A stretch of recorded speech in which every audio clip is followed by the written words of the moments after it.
Hey all, this video is all about world's tallest statue, that is the Statue of Unity. It is located in Kevadia, Gujarat, the state of India. The statue depicts India's independence activist Sardar Vallabhbhai Patel, also known as Iron Man of India.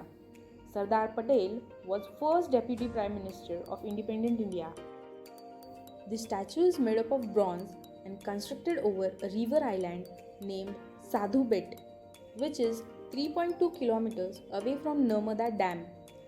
Total height of the structure is 240 meters with a base of 58 meters, having museum that depicts the story of Sardar Patel, while the height of the statue itself is 182 meters. The tourists are also allowed to enter the viewing gallery that is located in the chest of the statue.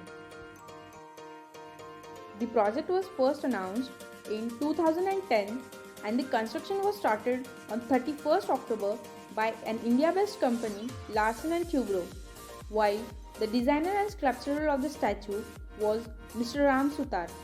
The construction was completed on 30th October 2018. The statue was inaugurated by Prime Minister of India Mr. Narendra Modi on 31st October 2018, which was also the 143rd anniversary of Patel's birth. As far as construction cost of the statue is concerned, the project was handed over to an India-based company, Larsen & Toubro, at the lowest bid of 2,989 crores Indian rupee. The funds were also raised by a public-private partnership model.